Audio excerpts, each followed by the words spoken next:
कोई संत महात्मा मरता है तो लोगों को तकलीफ़ होती है और कोई माफिया मरता है तो लोगों को खुशी होती है। मैं उसको अच्छा नहीं मानता हूँ, इसीलिए कि कानून को काम करने देना चाहिए था। कि सरकार में क्रिमिनल के लिए कोई स्थान नहीं है, अपराधियों के लिए, आतंकवादियों के लिए कोई स्थान नहीं। आप अतीक अहमद नाम के एक गुंडा की बात आप कर रहे हैं, जिसको सरेआम कुछ नौजुवकों ने आके गोली मार दी। नौजवान लड़का गोली मार रहा है और जय श्री राम का नारा लगा रहा है, मतलब उसके मन के अंदर ये शुभ संकेत है उत्तर प्रदेश के लिए। ट्वीट किया, जैसी करनी वैसी भरनी, लेकिन इसका ये कतई मतलब नहीं है कि जिस तरीके से हुआ उसका हम समर्थन करें। एक गुट है, वो है भाजपा का गुट, जिसके अध्यक्ष हैं मंटू गिरी जी और जिसके माननीय विधायक हैं राम प्रवेश जी, माननीय विधायक हैं कुसुम देवी जी, माननीय विधायक हैं गप्पू बाबू। उत्तर प्रदेश में जितनी गाड़ी नहीं पलटती उससे ज़्यादा तो नीतीश जी पलट जाते हैं। तो भगवान इनको आगे जहाँ पलटे हैं वहीं रहे और वहीं से इनकी विदाई हो जाएगी। जब भी गोपालगंज जिले को याद किया जाता है तो नेतृत्वकर्ताओं को याद किया जाता है,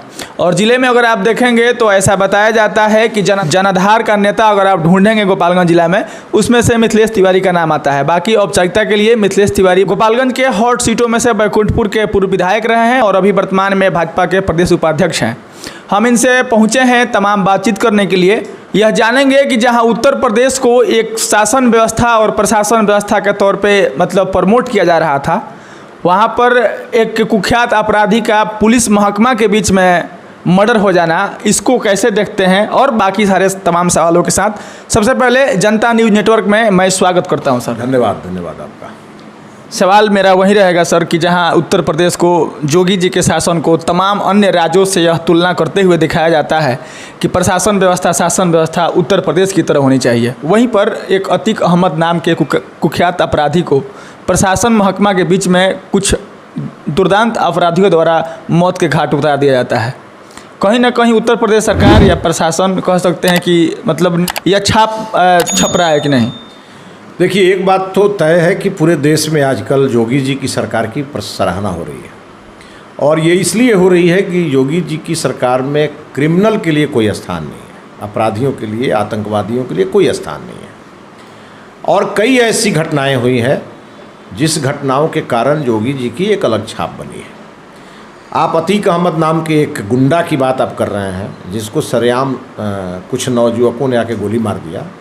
मैं उसको अच्छा नहीं मानता हूँ, इसीलिए कि कानून को काम करने देना चाहिए था। लेकिन ये जो घटना हुई है, इसमें कहीं ना कहीं जनता का गुस्सा दिखा है। एकदम नौजवान लड़का गोली मार रहा है और जय श्री राम का नारा लगा रहा है, मतलब उसके मन के अंदर अतीक अहमद नाम का व्यक्ति के बारे में इतनी नफरत बैठी हुई है कि वो मार रहा है। प्रथम दृष्टया ये लग रहा है, लेकिन जो गोली मार रहा है ये भी समझ रहा है कि गोली मारने के बाद हमारा क्या होगा, उसकी भी परवाह नहीं करता है। और अगर ये घटना कर रहा है तो ये बरसों से जो उत्तर प्रदेश के लोगों के मन के अंदर ऐसे ऐसे माफियाओं के बारे में जो धारणा बनी हुई है, उसी का ये प्रकटीकरण है। उत्तर प्रदेश के माननीय मुख्यमंत्री आदरणीय योगी आदित्यनाथ जी ने इसको बहुत गंभीरता से लिया है, SIT गठित की है, और मुझे लगता है कि जिन लोगों ने ये काम किया है उस पर निश्चित रूप से बड़ी कार्रवाई और कड़ी कार्रवाई वो करेंगे। लेकिन अतीक अहमद के साथ ये जो घटना हुई है, यह घटना कई संदेश दे गया है, और कहीं ना कहीं यूपी में जो माफिया है उसके मन के अंदर डर का तो माहौल बना है। और ये शुभ संकेत है उत्तर प्रदेश के लिए कि उत्तर प्रदेश के माफिया, उत्तर प्रदेश के डॉन आज या तो मर रहे हैं या जेल में भाग रहे हैं। सरकार को कहीं से उनको संरक्षण नहीं मिल रहा है, वो चाहे किसी धर्म के हों, किसी जाति के हों, किसी वर्ग के हों, और मैं इसके लिए योगी जी को सैल्यूट करता हूँ। जब से केंद्र में भाजपा की सरकार आई है, सोशल मीडिया का एक विशेष धड़ा है जो मतलब भाजपा का निस्वार्थ रूप से मतलब प्रचार प्रसार करता है। और जब यह मर्डर 8-9 बजे के आसपास उत्तर प्रदेश में हुई, जब सूचना पूरे देश में फैली, तो कुछ लोग इस तरह से योगी जी को बधाई देने लगे कि मतलब उत्तर प्रदेश में कुख्यात अपराधियों की यही सज़ा होनी चाहिए थी, और योगी जी आपको बहुत बहुत बधाई। मतलब समाज में यह परसेप्शन बनने लगा कि ऐसा लग रहा है कि उन अपराधियों को योगी जी ने ही भेज करके मरवाया है।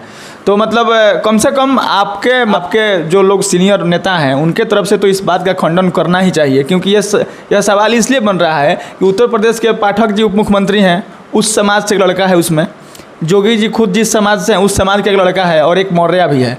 तो इसको इस हिसाब से भी देखा जा रहा है। देखिए, मैं उस हिसाब से इसको नहीं देखता हूँ। मैंने भी ट्वीट किया, जैसी करनी वैसी भरनी।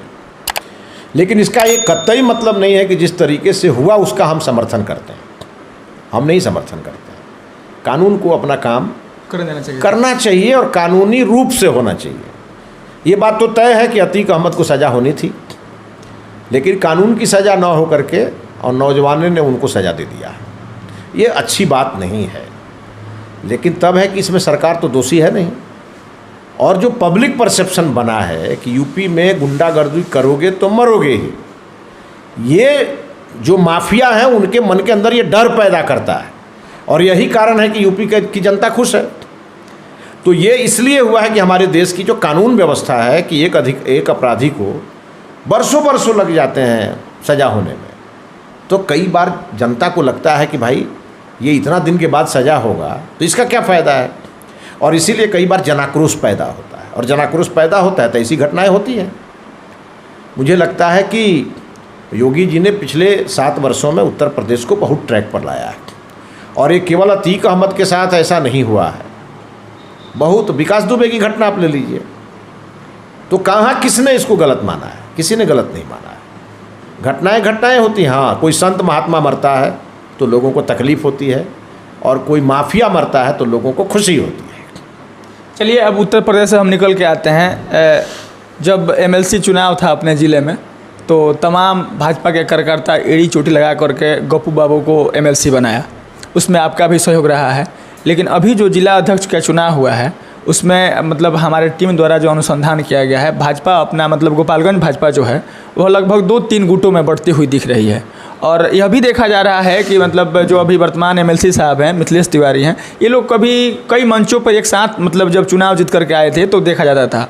अब अलग मतलब देखा जा रहा है। ऐसा इसमें कितनी सच्चाई है? और भाजपा का दो गुटों में बंटना, इसमें कितनी सच्चाई है? देखिए, ये तो भाजपा से जो लोग घबराए हुए हैं ना इस जिले में, वो लोग इस प्रकार का प्रोपगंडा फैलाते हैं। यहाँ कोई गुट नहीं है, एक ही गुट है, वो है भाजपा का गुट, जिसके अध्यक्ष हैं मंटू गिरी जी, और जिसके माननीय विधायक हैं राम प्रवेश जी, माननीय विधायक हैं कुसुम देवी जी, माननीय विधायक हैं गप्पू बाबू, और मैं उसी पार्टी का एक प्रदेश का पदाधिकारी हूँ। यहाँ कोई गुट नहीं है। और ये अलग बात है कि सरकारी कार्यक्रमों में आपको विधायक नज़र आएंगे। मैं पूर्व विधायक हूँ तो कैसे जाऊँगा सरकारी कार्यक्रम में? लेकिन जब पार्टी की बैठकें होती हैं, मैं आपको फ़ोटो रिलीज कर दूँगा, हम लोग सब एक साथ बैठते हैं। पार्टी कैसे जीते विभिन्न फ्रंटों पर गोपालगंज में, उसकी रणनीति बनाते हैं। और अच्छी बात है कि विरोधी को लगता होगा कि हम लोग अलग अलग हैं, तो आने वाले दिनों में पता चल जाएगा कि हम लोग कहाँ अलग हैं। हम लोग कोई गुट में नहीं है, एक गुट है, वो है भारतीय जनता पार्टी का पूरा संगठन एक साथ है। नरेंद्र मोदी जी हमारे नेता हैं, और यहाँ हमारे पार्टी के अध्यक्ष मंटू गिरी हैं। जब चुनाव आता है कभी भी जिला अध्यक्ष का, कई कार्यकर्ता इच्छा जाहिर करते हैं। इच्छा जाहिर करना गलत बात नहीं है। पार्टी किसी न किसी एक व्यक्ति को मौका देती है, और ये निर्णय किसी एक का होता भी नहीं है, सबके राय से ही निर्णय पार्टी का। यहाँ भी सभी नेताओं ने मिल करके, गप्पू बाबू भी, राम प्रवेश जी भी, कुसुम देवी जी भी, हमारे पूर्व अध्यक्ष विनोद जी भी, हमारे पूर्व विधायक इंद्रदेव माझी जी, आचार्य विश्वनाथ बैठा जी, हमारे पूर्व जिला अध्यक्ष कई हैं, अनूप जी, ब्रह्मानंद राय जी, सब लोगों ने मिलकर के, मेरा भी उसमें मत था, हम सब लोगों ने मिलकर कार्यकर्ताओं की भावना को ऊपर तक पहुंचाया, और हम सब लोगों के राय से मंटू गिरी जी को पार्टी नेतृत्व ने अध्यक्ष बनाया। तो यहाँ विवाद का तो कोई विषय ही नहीं है। चलिए, हम लोग इस बातचीत के क्रम को समाप्त करेंगे, और उससे पहले मेरा एक अंतिम सवाल रहेगा। हम चाहेंगे कि प्रदेश के चार नेताओं का नाम रखेंगे, और मिथिलेश तिवारी जी उन नेता के बारे में एक एक वाक्य बताएंगे कि उनके बारे में क्या सोचते हैं। और सबसे पहला नाम होगा तेजस्वी यादव। सीखने की ज़रूरत है, उम्र कम है, पिता की विरासत मिली है, ईमानदार प्रयास करना चाहिए, और जो पैसे भी उन्होंने जमा किए हैं बिना कुछ किए, उसके बारे में भी सार्वजनिक बताना चाहिए। और अगर वो काली कमाई है तो उसको सरकार के खजाना में जमा कर देना चाहिए। अभी उनका उम्र बहुत है, मैं उनके उज्जवल भविष्य की भी कामना करता हूं, और मैं चाहूँगा कि वो ईमानदार प्रयास करें तो निश्चित रूप से आगे बढ़ेंगे। इस कड़ी में दूसरा नाम है चिराग पासवान।